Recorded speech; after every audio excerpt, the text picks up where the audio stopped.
Nobody knows about Josef Suttner. Josef Suttner first studied oboe, and then Anton Dvorak, who was a friend of his family, persuaded him to turn to the horn. And he studied with great success at Prague, and then later on he started conducting. And he's the only one conductor I know who gave up conducting and turned to be a superb first horn player.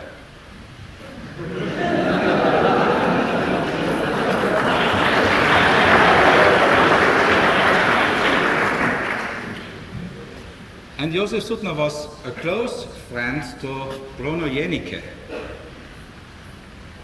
In 1911, when he played in Karlsruhe, and Jennecke was principal horn in Wiesbaden at the State Opera, they have been called to fill up the section at the Munich State Opera for the Wagner Festival, because at that time they used 12 horns for the Wagner Festival. We're doing now the Strauss and Wagner Festival with 8 horns, because 2 joined the Bayreuth Festival Orchestra.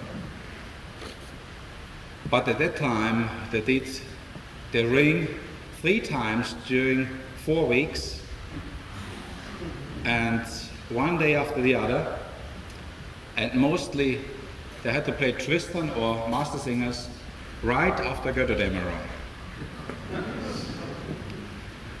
And he was the last royal Kammervirtuoso, chamber virtuoso in Munich, and he had been kicked out of the Munich Opera in 1945, just about 4 months before he had to go to pension anyway, because he was the only Reichskammervirtuoso in Germany, being suspected to be a Nazi, but he was not a Nazi, he was from Bohemia, and old blood, a really good man. I knew him in person, and I spent with him his last birthday on the 18th of March 1974. And he still was able to play at the age of 93, and he played on the single F up to the high C and down to the fundamental. And 13 days after that he passed away.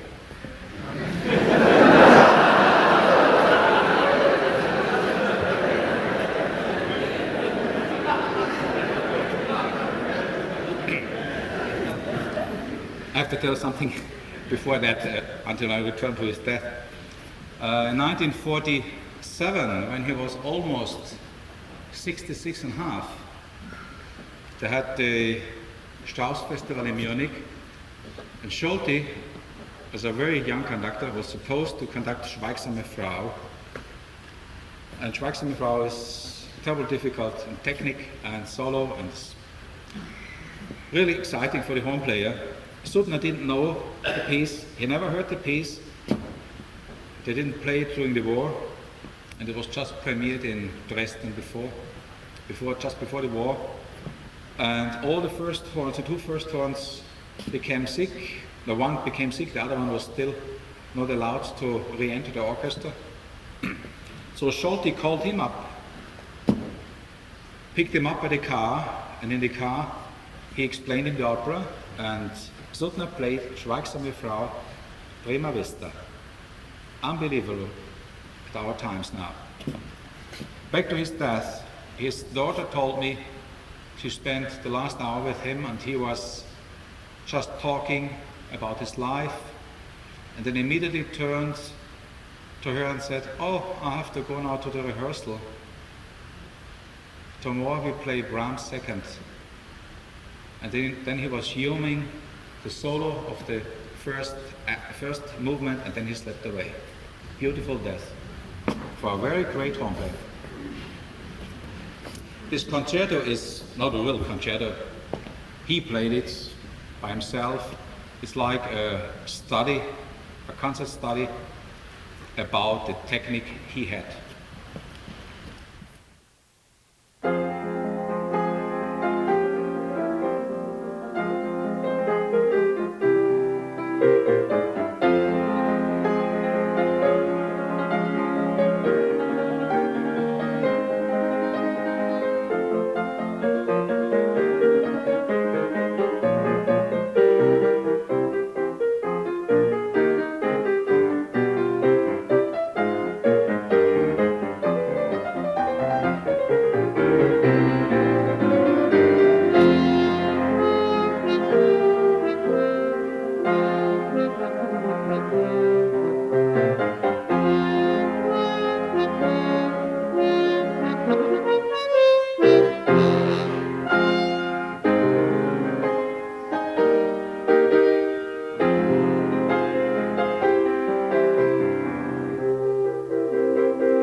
Come back to the real world.